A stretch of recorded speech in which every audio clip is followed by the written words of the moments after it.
ডিম পরোটা দেখো কিভাবে তৈরি করেছি, আর এটা খেতে কিন্তু দারুণ লাগে। আসসালামু আলাইকুম বন্ধুরা, চলে এসেছি প্রতিদিনের মতো নতুন একটা রেসিপি নিয়ে।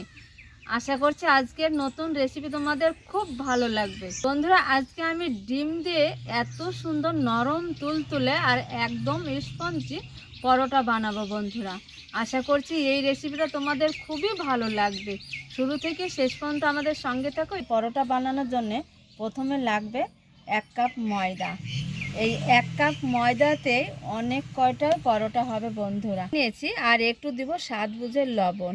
খুব সুন্দর করে মিশিয়ে নিব। আগে নর্মাল ঠান্ডা জল দিয়ে আমি একটা পাতলা ব্যাটার তৈরি করে নিব। এবার আমি হ্যান্ড উইশের সাহায্যে খুব সুন্দর করে একটা ব্যাটার তৈরি করে নিব। খুব সুন্দর করে ব্যাটারটা তৈরি করে রেডি করে নিতে হবে। আগে দেখাচ্ছি তোমাদের যে কতটা পাতলা করেছি এই ব্যাটারটা বন্ধুরা। করে রাখবো, আমি রেস্টে রেখে দেবো 10 মিনিটের জন্য। এইখানে দিয়ে দেবো স্বাদ অনুযায়ী লবণ, মোটা সাইজের 2টো পেঁয়াজ কেটে রেখেছি, কুচানো পেঁয়াজ, ঝাল বুঝে কাঁচা মরিচ, ঝাল বুঝে দিয়ে দিব ধনে পাতা, দিয়ে দেবো সামান্য একটু হলুদ। হাত দিয়ে খুব সুন্দর করে চটকে চটকে মেখে নিব, যাতে খুব সুন্দরভাবে ডিমের সঙ্গে মোলায়েম হয়ে মিশে যায় কাঁচা মরিচ, পেঁয়াজ, ধনে পাতা বন্ধুরা। আমি চুলাতে একটা ফ্রাই প্যান বসিয়ে দিয়েছি আর সামান্য একটু তেল দিয়ে আমি ব্রাশ করে নিয়েছি আর তৈরি করে নিয়েছি পাতলা করে ব্যাটার। এইবার 1 হাতা করে ব্যাটার নেব, ফ্রাই প্যানে দিয়ে দিব, দিয়ে আমি রুটিগুলো আগে প্রথমে তৈরি করে নেব। সুন্দরভাবে ড্রাই রোস্ট হয়েছে, এবার আমি রুটিটা উল্টে নিব, উল্টে আবারও খুব সুন্দর করে সেঁকে নিব। করে এইভাবে কিন্তু আগে প্রথমে সেঁকে নিতে হবে। এই যে দেখো কিভাবে সেঁকে নিয়েছি, একদম নরম তুলতুলে হয় এই রুটিটা বন্ধুরা। আর গলাটা ভালোভাবে একটা থালাতে তুলে নেব।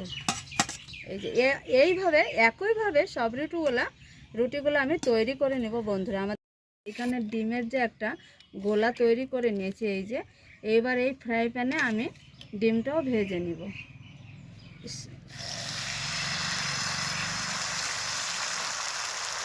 এই যে 1 হাতে ভেজে নেব, ভেজে নিয়েছি। এবার একটু উল্টে নেব।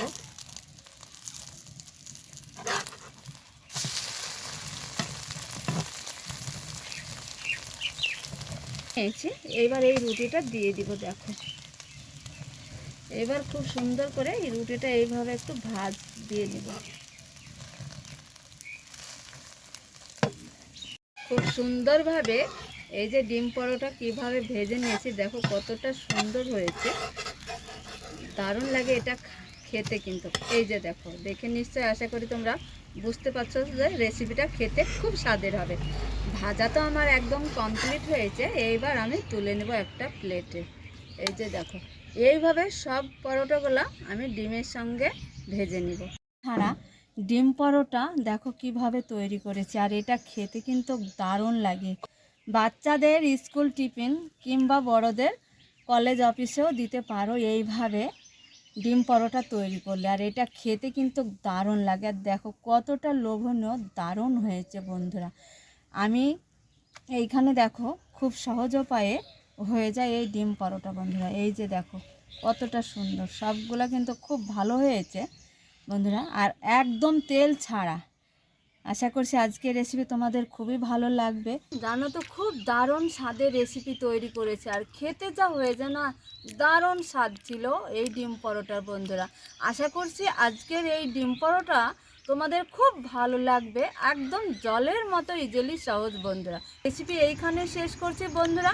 যেখানেই থাকো তোমরা ভালো থাকো, সুস্থ থাকো, তোমাদের টাটা।